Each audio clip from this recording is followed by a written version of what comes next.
Hi there, welcome back to the Satoshi Chain. My name is Adam. Today I wanted to go over the symptoms of the degeneracy, the decline of a nation, specifically when it comes to wealth disparity and the wealth gap. There's a growing number of people, including myself, who believe that the symptoms of our society, whether it's violence, poverty, drug use, polar political culture war, siphoning, and partisanism between different people, which I'm seeing. Obviously, we've seen a lot in America. We're also seeing a lot in Canada. The UK right now is having a huge kind of not rioting, but protests for what's going on there when it comes to their immigration policy and the feelings of people, whether right or wrong. Not necessarily going to opine on this right now, but feelings of people that they're kind of losing their country to decisions that are being made to bring in other people to bolster their economy, which in some real ways is being affected. The Canadian economy is being affected. Things are going down, but it's obviously not as simple as I think it's being made out to be, where the economy is not performing like it once was, and as a result, we will bring in workers who are willing to work lower wages, who will outcompete the native population, either economically or work motivation or whatnot. And we will kind of essentially undercut the, again, native population's pay rates for certain roles because we can find, basically, we can outsource it to more desperate workers around the world. It's not a nice story for almost anyone involved except for the corporate class, which is what we're going to get to today. So today's topic is kind of how you're being fucked, but specifically it's what it would look like when you're being fucked, right? We've got a big mirror in front of us now, and we're trying to just like look at our faces as this is happening. We're looking around, we're taking in the sights and the smells and the noises as this is happening right now. What would we imagine that we'd be seeing? And it all comes down to, in my opinion, wealth inequality. So that is the fundamental unit. All this other stuff about culture wars, fighting about things, Charlie Kirk's death, all of this stuff, the fentanyl use, it's all very complicated. But I think at base, the main factor here is the increasing uncomfortable or discomfort that the middle class and lower class is in when it comes to affordability. And I truly believe that people were fractured in many different ways in the 80s and 90s, when I grew up in the 90s.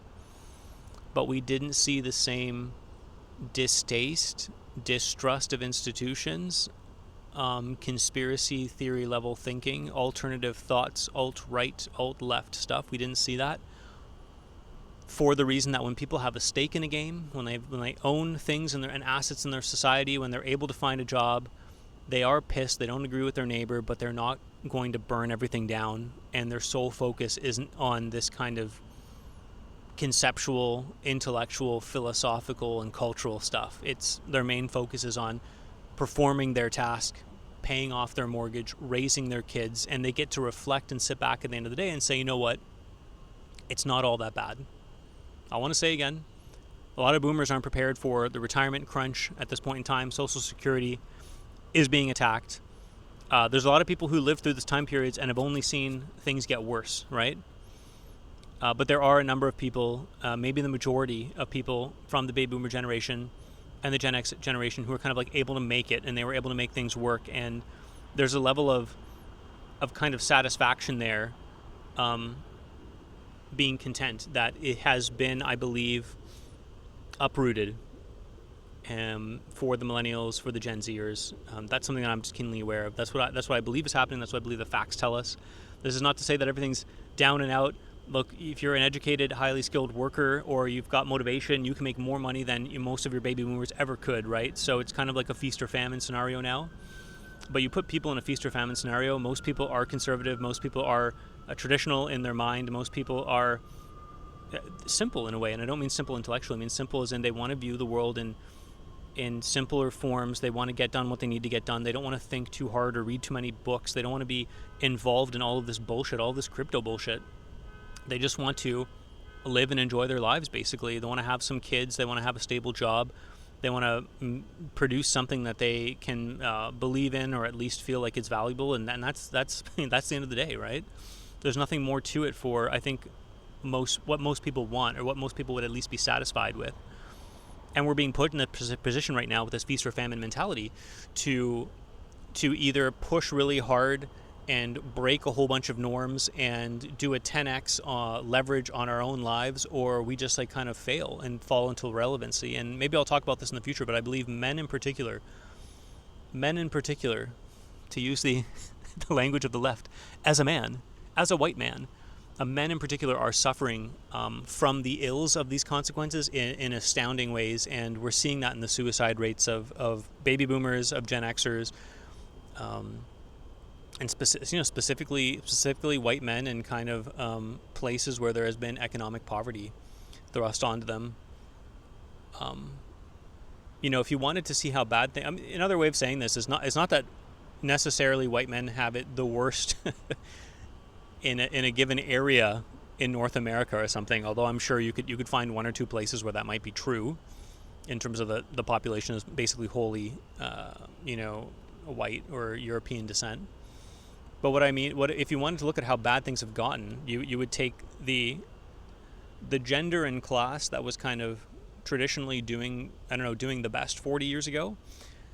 So the gender and class would be a white male, and you look how far on average, at least some of them, or at least certain parts of the country, how far they've fallen in terms of their ability to purchase things, put food on the table, pay for the gas in their car, own a house, own a car, these kind of things. And if you look at that fall in kind of life affordability or contentment or economic stability, if that falls deep enough, it would kind of explain the suicide rates. I mean, this is just like the amount of despair, the kind of relative poverty, so to speak, that would come in. And I don't mean to have a competition here. White people are worse off than, name your culture. All I'm saying is that probably the suicide rates in white communities that have been going up and maybe are the highest we've kind of seen them, at least in North America, is due to that relative fall. And it's not just the fall per se, in terms of like, well, now you only have this much money to deal with, but it is this systematic things that have happened to cause that, right? And the change in the culture and the communities to cause that. It's a very dreary story. Okay, so continuing with the dreary story, I wanted to mention some facts here. What has happened in North America? This is going to be a U.S. and Canada factoid summary. The American context because they have more data readily available. The Canadian context because I am Canadian, to quote a famous commercial of ours. So stock ownership in the United States, 93% of stocks are owned by the top 10% of households by wealth. So the top 10% wealthiest households in the United States owned 93% of the stocks. So if the currency is being debased, if stocks are being protected, if policymakers are ensuring that Intel doesn't collapse, and that TikTok is supported well into the future, and that Meta is supported, and Ford, they're all supported, and that they get bailouts. If you're looking at it, who benefits? It's the corporations, and then who works at the corporations, and specifically the upper management of the corporations. The banks are bailed out, and then also all the households who own the parts of those corporations, of which it's really only the top 10% of households. Now, I got this stat wrong. First, I thought that 93% was for all assets in the United States. That is not true.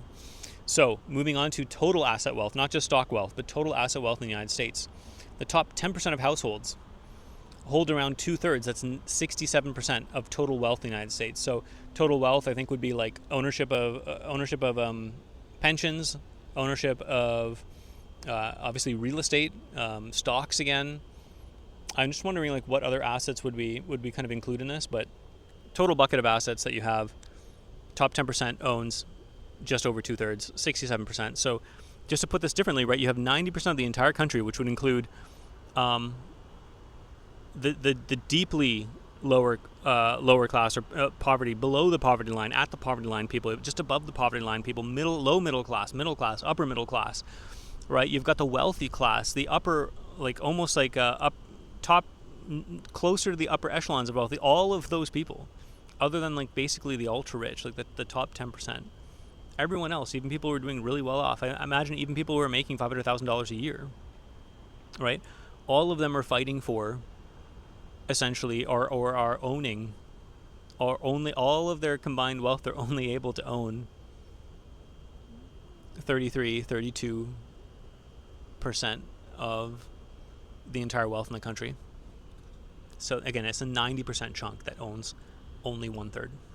Now, again, we've spoken about the Pareto principle on this channel before. I won't kind of bring it up again, but the concept is that systems, whether they're artificial or natural, can't quite escape the reality of disproportionate sharing of resources or uses of things. So it seems to be a feature of kind of this universe, almost in physics as well as in, I don't know, civil or anthropological life.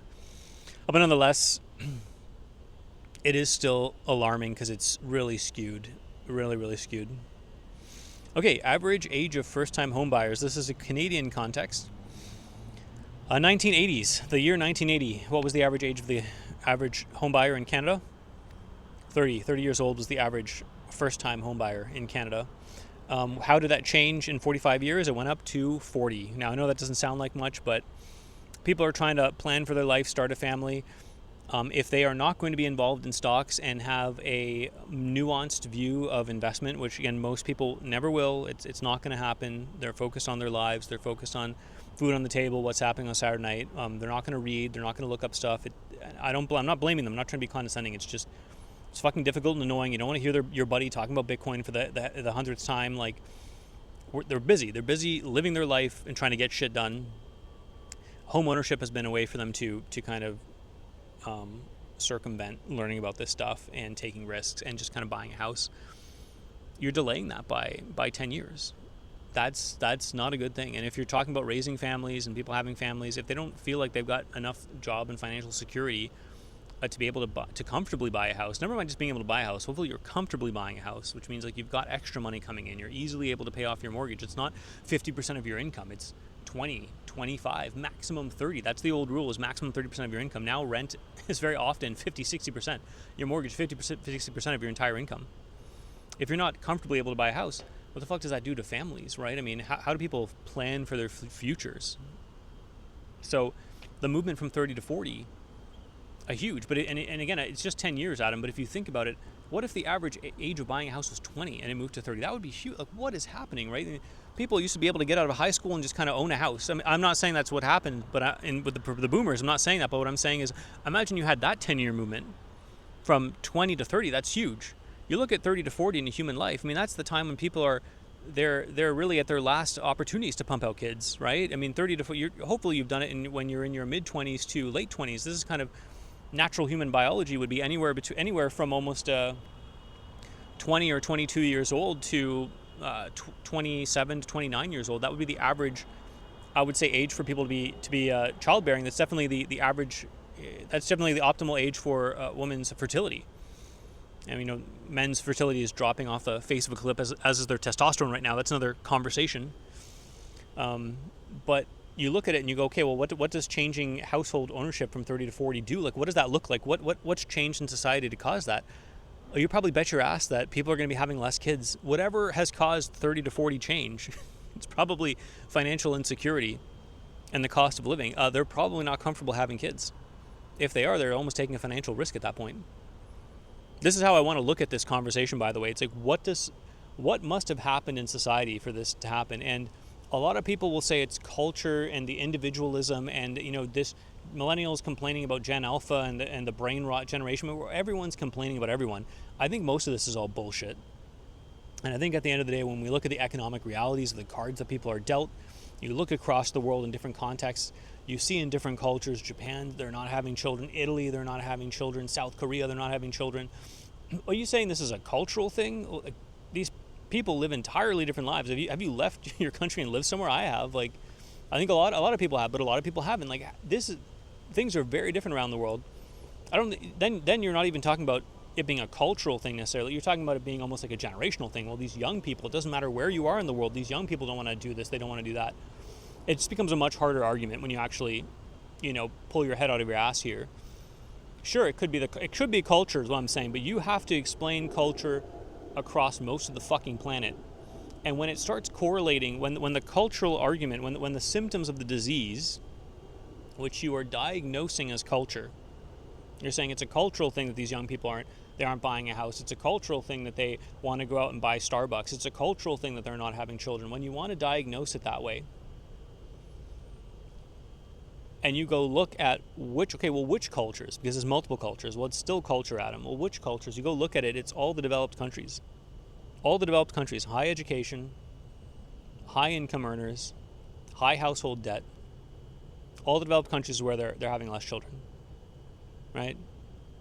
South Korea, Japan, UK, Italy, Sweden, Canada, United States. These are different countries. Look, here's a similarity between those places on Earth. It's not the fucking culture. It's their economics. It's their economic system. It's the demands of the economic system on their education level, on their commitment to work, on their ability to work up the corporate ladder, the lack of job security that's changed over the past 40 years. We'll talk about unions in a bit. That's probably the glue that connects all of these different places geographically, culturally split places, and puts them in this one bucket of places that aren't having children at a viable replacement rate.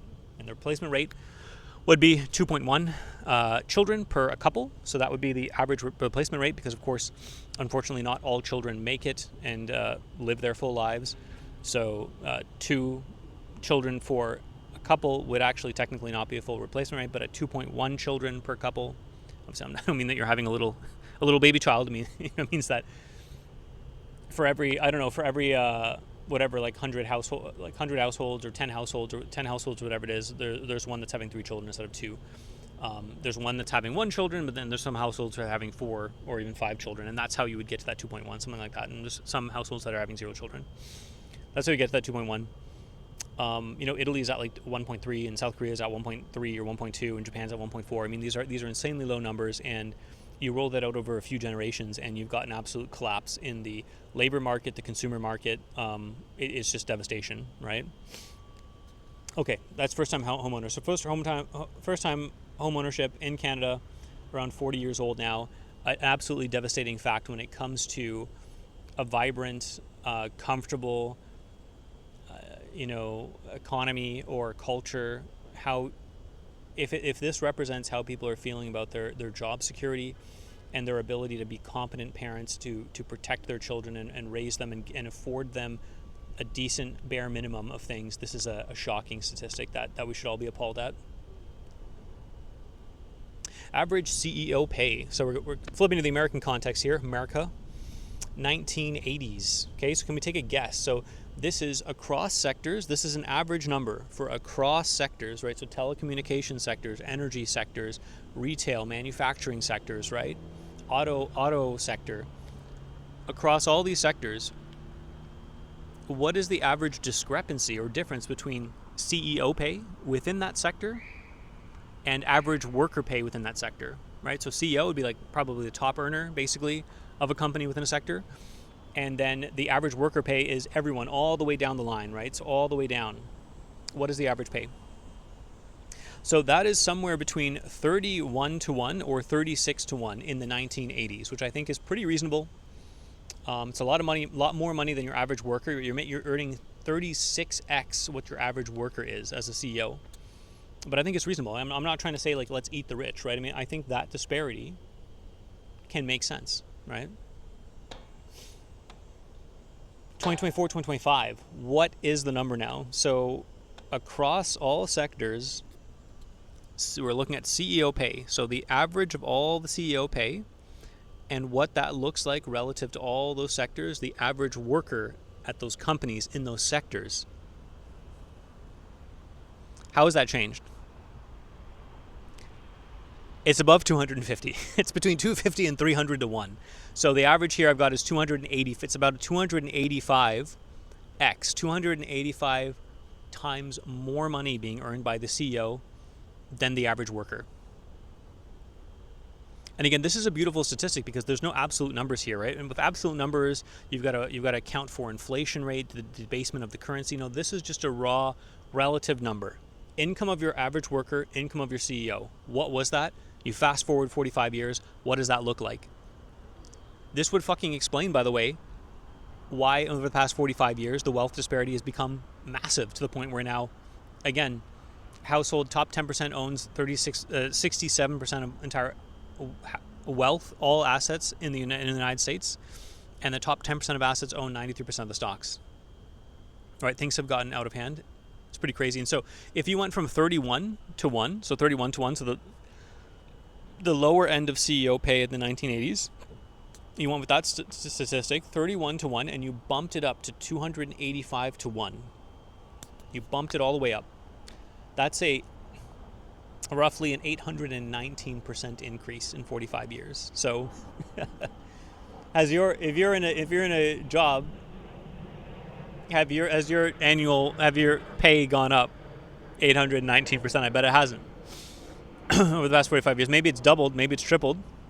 It hasn't gone up 8.2 times. Maybe 2x, maybe 3x. That's a huge wealth. And all that extra wealth is being captured by someone else. Okay, let's go into union decline. Very controversial topic. I can understand why to some degree, but in the end, I don't think unions are the enemy, people. I think if you're convinced about that, I know how inefficient centralized organizations can be, by and far. I'm not going to fight you on that fact, and I understand how much waste there can be. But if you think that the removal of unions was for the benefit of efficiency, the major benefits are the cutting of social programs and the ability to get rid of people as needed to fit the company line. I mean, that's at the end of the day, that's what it is in my mind, at least.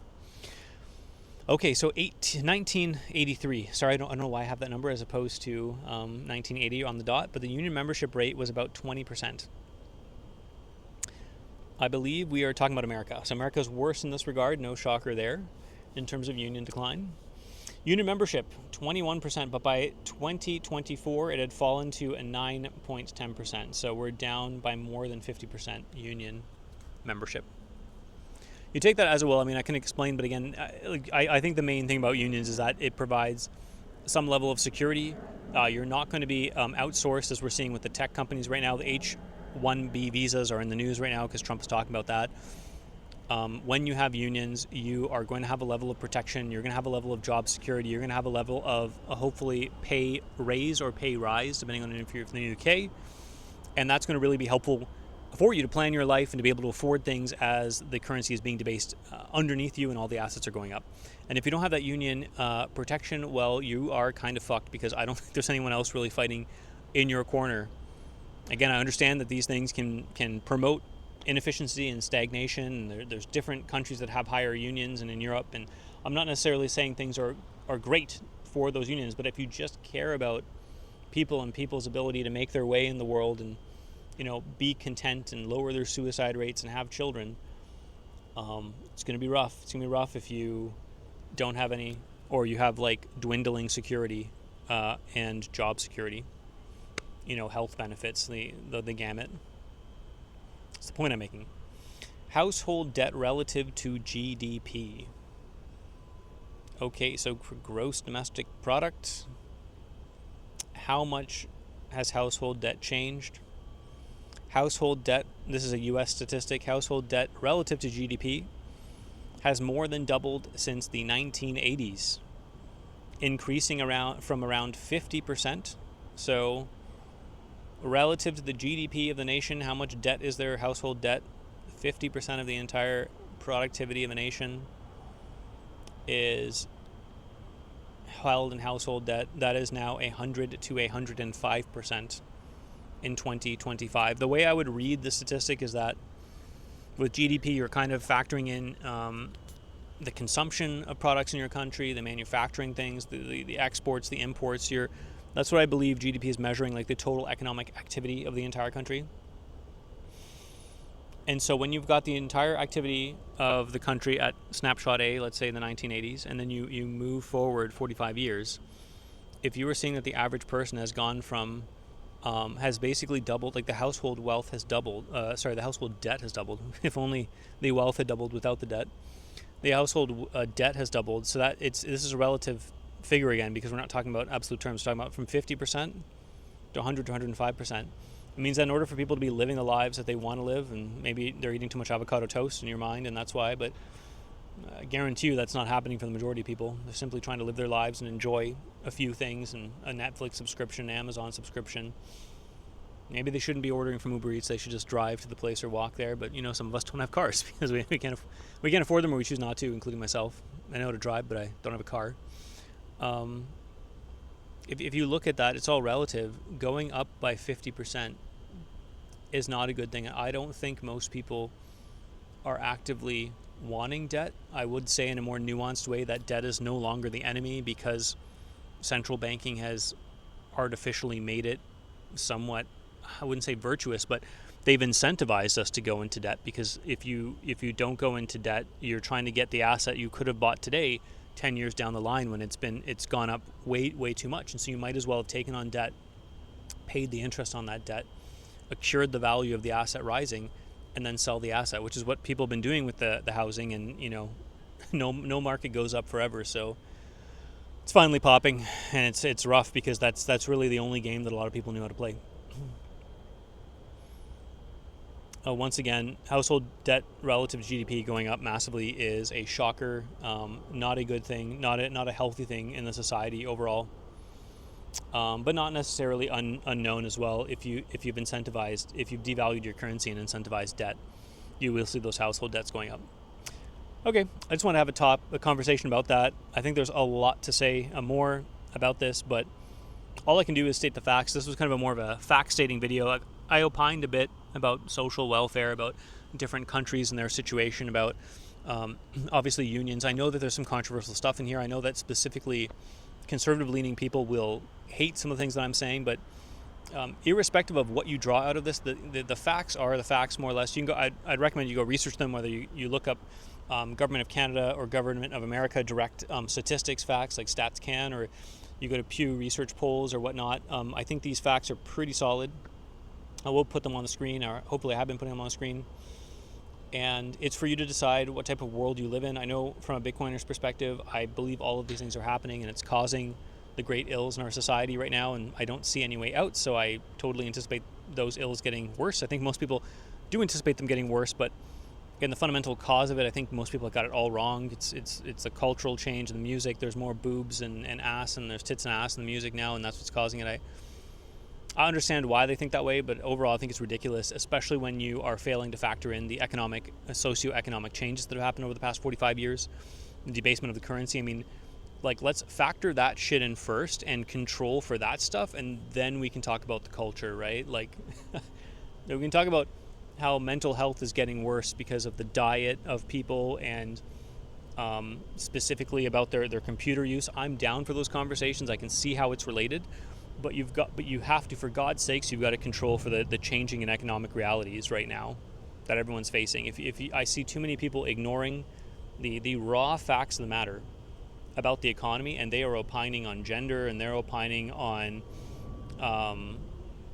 the ills of slavery, and they're opining on violence and police, and they're opining on the subjectivity and a focus on individualism, and they're talking about different cultures and how things were back in the day. All of these things are possible. Maybe they're even plausible explanations for what we're seeing in terms of the decline of society, the decline of the American culture, the decline of the American dream, right? Of the Canadian dream. I get it. These things all might make sense, but for God's sakes, holy fuck, let's control for the huge elephant in the room first, right? The water upon which this whole edifice is floating. This very volatile liquid that you've placed the whole structure on, that you're opining on. If that water has changed, if the water level is dropped, if you swapped out the water for oil, right? If there are now large stones in the water, right? The gravitational mass of the sun has changed and affect the water. The moon has been destroyed and affect the tides, right? If that's what's happened, you're sure as fuck probably right in guessing that the thing that you've constructed on top of this floating tower will be heavily affected, right? I mean, hopefully my analogy is making sense here.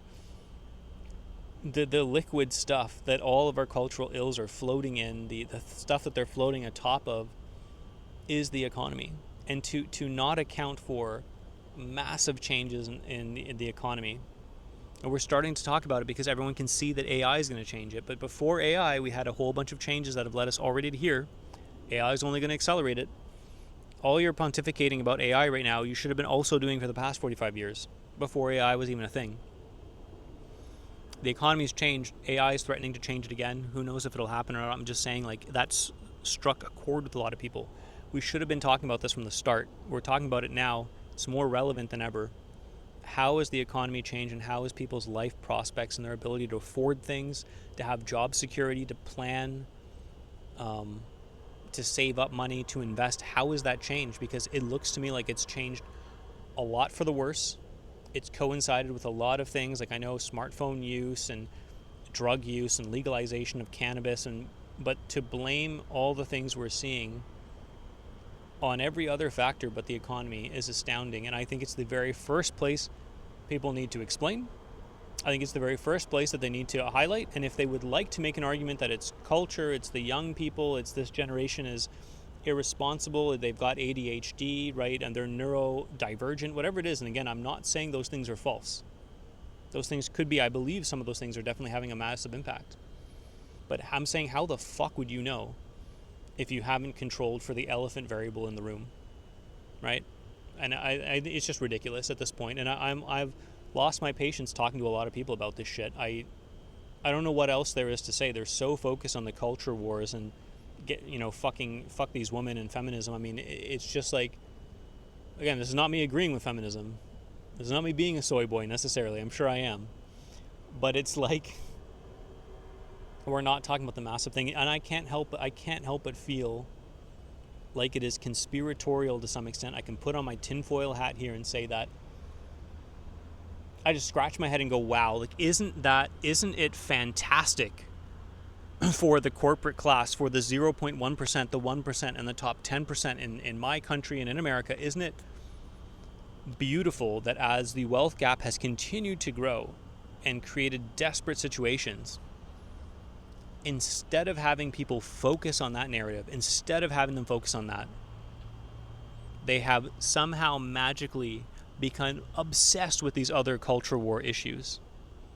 Isn't it like, as if I was benefiting from this, I would think it a delightful, fortuitous coincidence that as my wealth and my voting behaviors and the behaviors of those in my class have systematically gone to removing the wealth, to doing a wealth distribution towards us. How beautiful is it that at that time, coincidentally, people started becoming more polarized and talking about, almost obsessing about every single issue that possibly could explain why they're starting to lose in their life, as opposed to the economics. That's, what a beautiful coincidence. And now if I put on my tinfoil hat, I might think that it's actually not fully a coincidence, and that it is, to some interesting degree, planned. And if it wasn't planned, if it was kind of a fortuitous thing that happened, it's definitely been amplified to a spinal tap 11 and beyond, to break the Richter scale. It's been amplified intentionally and opportunistically by those who see how they can benefit from moving the rhetoric to culture war stuff and can consequently away from the economy.